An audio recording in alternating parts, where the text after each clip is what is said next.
2025-yil 14 fevral kuni mamlakatimiz yoshlari uchun muhim bo'lgan rejalar, dasturlar va loyihalar davlat rahbari tomonidan ilgari surilgandi. Yoshlar bilan muloqot davomida 36 ta texnika oliygohi rektorlariga sun'iy intellekt, robototexnika, dron, kiberxavfsizlik kabi ixtirochilik yo'nalishlarida oliygoh kubogini tashkil etish bo'yicha vazifalar belgilab berilgan edi.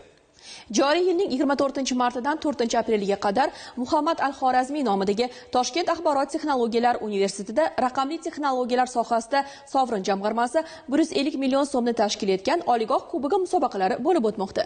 Respublika miqyosida birinchilardan bo'lib topshiriqlar ijrosini ta'minlayotgan oliygohdan muxbirimiz Diyorbek Abdurahmonov xabar qiladi.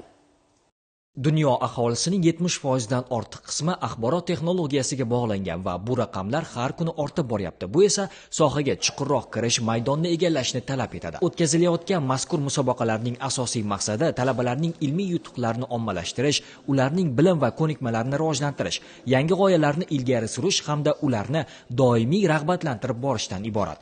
Oliygoh kubogi musobaqasi 6 yo'nalishda tashkil etilgan bo'lib, hozircha 3 ta yo'nalishda bellashuvlar yakunlandi.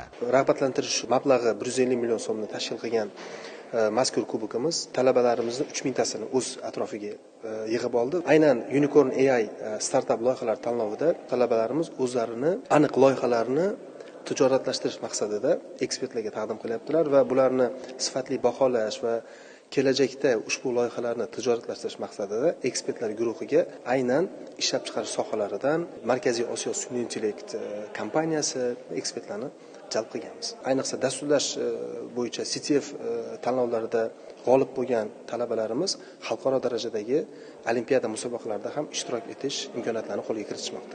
Jarayonlar davomida dasturlash olimpiadasi, algoritmik dasturlash bo'yicha xalqaro darajadagi musobaqa va kiberxavfsizlik bo'yicha CTF olimpiadasini kuzatdik. Bu yerga tashqi ekspert sifatida nazorat qilish uchun taklif qilinganman. Talaba Contest platformasida musobaqa bo'lib o'tyapti.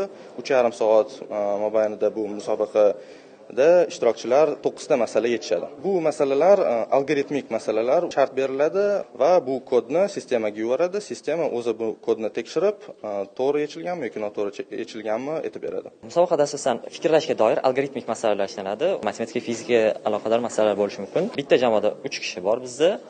Asosan endi jamoat tuzilishiga keladigan bo'lsak, bitta matematik, bitta koder, kod yozuvchi va bitta qiyin masala ishlovchi odam bor. Biz ishlayotgan masalalar kelajakda katta kompaniyalar kirishda katta yordam beradi. Bular aynan top kompaniyalar, Google, Amazonlar.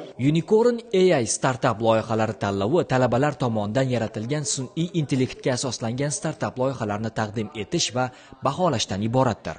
Taqdimotlarda bir qator muhim loyihalar bilan tanishdik. Iqtisodiy nuqtai nazardan olib qarasak, hozirda O'zbekiston yalpi ichki mahsulotining 41.2%ni biznesmenlar tashkil qilar ekan. Bu degani milliondan ortiq tadbirkorga ularning ishini yengillashtirib beradigan, ularga aniq yordamchi bo'lib bera oladigan sun'iy intellektga bo'lgan ehtiyoj baland. Bir qancha ijtimoiy tarmoqlarda so'rovnoma olib bordik va 87.2% tadbirkorlar o'zlarida aynan mana shunday platforma bor bo'lishini ma'qullashdi. Bu degani O'zbekiston bozorida ushbu platformaga ehtiyoj yuqoriligini Yoshlarning iqtidorlarini yuzaga chiqarish va ularning intellektual salohiyatini oshirishga alohida e'tibor qaratilgan robototexnika, dron va axborot xavfsizligi hamda kiberxavfsizlik yo'nalishlari, shuningdek ilmiy innovatsion ishlanmalar ko'rgazmasini qamrab olgan oliygoh kubogi 3 aprel kuni yakunlanadi. Diyorbek Abdurahmonov, Sirojiddin Husanov, Yoshlar.